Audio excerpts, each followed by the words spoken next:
ये क्या? अडयाला? अडयाला नहीं, ये तो डाला है। बल्कि डाला नहीं, ये तो टोयोटा फॉर्च्यूनर GRS है। मगर ये खुद ब खुद क्यों चल रही है? ये दरवाजा खुद ब खुद क्यों खुल रहा है? अच्छा नहीं, ड्राइवर है। मैं तो खामखा डर गया था। अगर सब कुछ खुद ब खुद होगा तो हम क्या करेंगे? मगर शुक्र है कि ऐसा नहीं। अब जो करूंगा मैं करूंगा और मेरे अलावा कोई नहीं करेगा। अरे सफर की बात कर रहा हूँ। सफर सफर, उर्दू वाला सफर, अंग्रेजी वाला नहीं।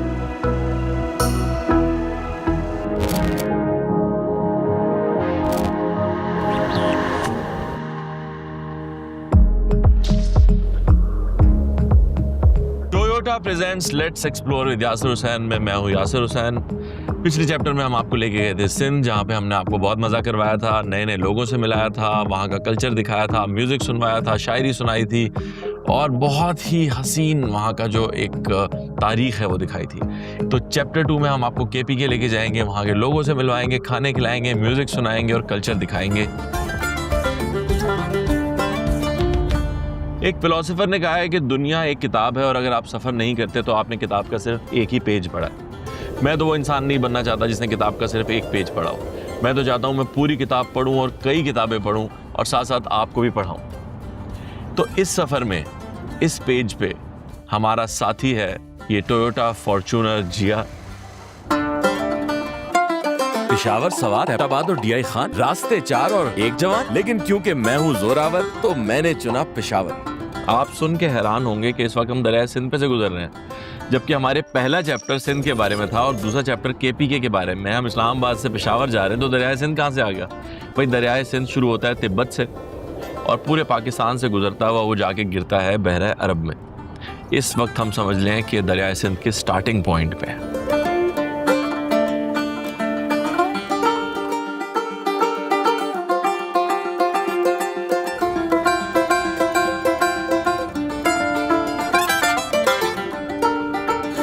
अच्छा, लास्ट टाइम हम टोयोटा रेवो GR में थे और इस दफ़ा हम टोयोटा फॉर्च्यूनर GR में हैं और अभी हम क्यामो ताम से निकले।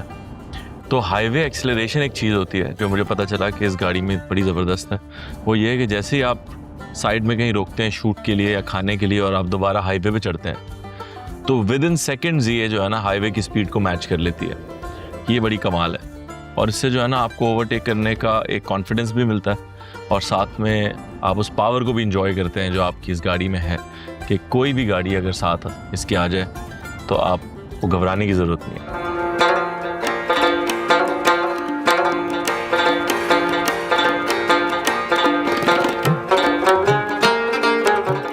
नमक मंडी भी इधर ही है, नमक मंडी भी और अपना किस्सा खानी बाजार सब भी इधर ही है।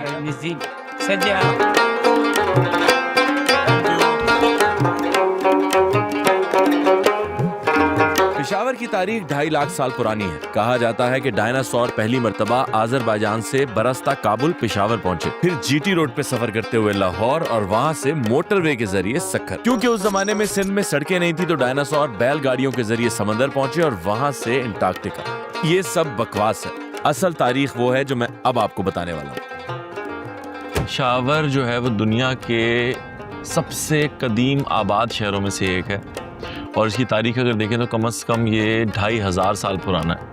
ये मेरे साथ जो आप किला देख रहे हैं, ये किला इस बात का सबूत है कि कितना पुराना है। किले जो हैं बाद में ये मुग़ल सल्तनत ने बनवाए थे, लेकिन ये शुरू में बहुत सारे मुख्तलिफ रूलर जो हैं वो इस पर रूल करते रहे हैं पेशावर के ऊपर और एक ज़माने में ये बुद्धमत और गंधारा तहज़ीब का जो है ये मरकज़ रहा है। लेकिन फिर जब 10वीं सदी में गज़नवी यहाँ आए तो गज़नवी ने फिर इसमें पेशावर में इस्लाम राइज किया और उसके बाद जब मुग़ल आए तो मुग़लों ने फिर यहाँ पे ये किले बनवाए, बहुत सारे बागात बनवाए और बहुत इमारतें बनवाई और बड़ा इसको मॉडर्न एक शहर बनाया और इसका नाम फिर रखा इन्होंने पेशावर। उससे पहले इसका नाम जो है पेशावर नहीं था, प्रश्नपुरा ऐसे कुछ नाम था। मैं शायद गलत बता रहा हूँ, आप अगर आपको लगता है सही, आपको पता है प्रोनाउंसिएशन तो किसी को जवाब बताएं तो सही बताइएगा, चूँकि अब तो ये चल रहा है, इसमें तो कुछ नहीं किया जा सकता। पेशावर का मतलब है सरहद पे कायम शहर। भाई हम इस वक्त पहुंचने वाले हैं किस्सा खानी बाज़ार, बिल्कुल मेरे सामने काबुल गेट है और हम अब इस गेट से अंदर आ रहे हैं जिस रास्ते पे एक ज़माने में दुनिया भर के ताजिर आया करते थे और आज भी तिजारत का सिलसिला इधर जारी है। अगर आसपास देखें आप लोग तो बड़ा सेट सीन है, मछली वाला, ताहिर पहलवान। फिर मैं उतरा गाड़ी से और उड़ा ड्रोन, कंधे पे डाला बैग, ठेले को किया सलाम। सूरज ने कहा ऐसे कैसे, फिर अंकल से ली अंगूठी, किया छिछोरापन, फिर ऐसे चला जैसे पूरा बाजार खरीद लूंगा। अंकल ने मुझे कबीले का सरदार बनाने की कोशिश की, लेकिन मैंने मना कर दी। घड़ियां मैंने ऐसे देखी कि वक्त रुक गया। फिर एक पुराने जमाने का प्रेशर कुकर और ये फालसे जैसी चीज।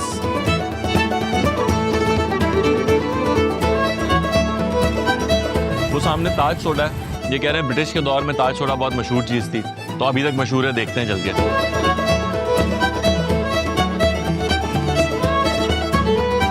1902 में किस्सा खानी बाजार ऐसा लगता था।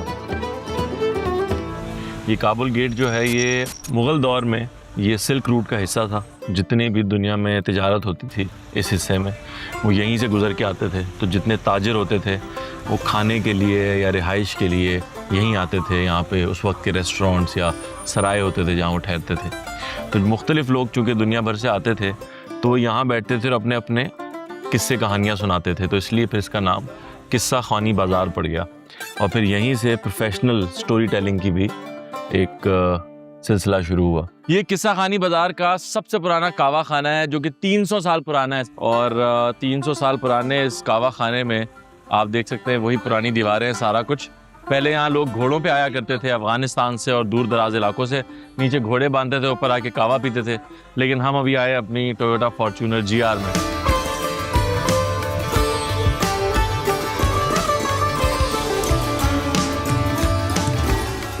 अच्छा, एक और फैक्ट ये है कि 1747 में अहमद शाह दुरानी ने इसको दुरानी सल्तनत का कैपिटल बनाया पेशावर को। और उन्होंने इसको एक विंटर कैपिटल बनाया, यानी कि वो सिर्फ सर्दियों में इसको एज कैपिटल यूज़ करते थे और गर्मियों वो मेरे ख्याल वापस अफ़गानिस्तान चले जाते होंगे। ये अच्छा था वैसे, इतनी दूर है, आते जाते कैसे थे? घोड़ों पे आते जाते होंगे उस वक्त, टोयोटा तो नहीं थी मेरे ख्याल। मैं अब उन शायर के घर जा रहा हूँ और उनका घर जो है पेशावर से थोड़ा सा बाहर है, आउटस्कर्ट्स में है, वो तरनाब जगह है, वहाँ पे है। तो हम तरनाब जा रहे हैं अब, क्योंकि अभी डे लाइट है, अभी ज़रा मुनासिब रहेगा।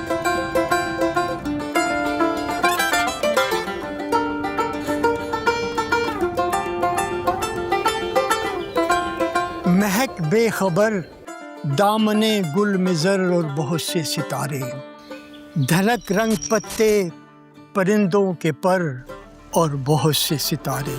खुदा अब दिखा दे मुझे अपना घर और बहुत से सितारे।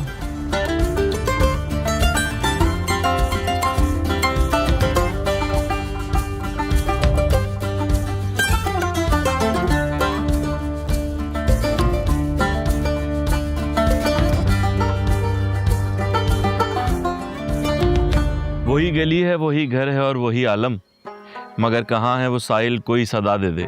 सैयद शौक जाफरी साहब हमारे साथ मौजूद। अस्सलाम वालेकुम सर। वालेकुम अस्सलाम। करम है, आपकी दुआएं, आपके आने का बहुत बहुत शुक्रिया। चश्मे माँ रोशन, दिले माशाद, और आपका आना हमारे लिए आए से सद इफ्तिखार है। सैयद शौक जाफरी साहब की एक मज़े की बात मैं आपको बताऊं कि ये किताब जो इस वक्त मेरे हाथ में है, ये पाकिस्तान की पहली ऐसी किताब है जिस पूरी किताब में कोई नुक्ता नहीं है। और शायरी के लिए ज़रूरी है कि आप सच कहें। आपके दिल में मोहब्बत होगी तो आप शायरी कर सकेंगे। लेकिन कहते हैं अच्छा शायर होने के लिए इश्क होना बड़ा ज़रूरी है। बेखतर कूद पड़ा आतिश नमरूद में इश्क, अक्ल है महवे परेशान लबे बाम अभी। सर आगे फ्यूचर क्या देख रहे हैं पाकिस्तान में शायरी का? फ्यूचर बहुत ताबनाक है, शायरी बहुत अच्छी आ रही है। अच्छा। अहमद फराज वो शायर है जो गालिब के बाद सबसे ज़्यादा पढ़ा गया है। वाह। किस शहर में हम अहले मोहब्बत निकल आए, सब लोग लिए संगे मलामत निकल आए, यारो मुझे मसलूब करो तुम के मेरे बाद, शायद कि तुम्हारा कदो कामत निकल आए। और गुलाम अहमद कासिर तो नज़र नज़र में अदाए जमाल रखते थे, हमें एक शख्स का कितना ख्याल रखते। बहुत अच्छा, बहुत शुक्रिया, आपने बहुत टाइम दिया हमें। Thank you so much. Thank you, so nice of you. मेहरबानी, शुक्रिया। करूँगा क्या जो मोहब्बत में हो गया नाकाम, मुझे तो और कोई काम भी नहीं आता। शायर से हुई मुलाकात, कुछ इश्क मोहब्बत की हुई बात और उसके बाद हमने रुख किया नमक मंडी का, जहां मौजूद थे मेरे देरीना दोस्त शेख साहब। शेख साहब के साथ पेशावर के मशहूर और लजीज खानों का लुत्फ उठाया। खास बात यह है कि पेशावर में मटन और दुम्बा बहुत ही रगबत से खाया जाता है। अब अगले एपिसोड में मैं आपको ले चलूंगा जहां होगी अगस्त के महीने में ठंड, तो तैयार हो जाइए जाने के लिए पेशावर से मालाकंड। और इसी मुहावरे के साथ इस एपिसोड का इख्तिताम करते हैं। खुदा रखे पेशावर को, पेशावर फिर पेशावर है।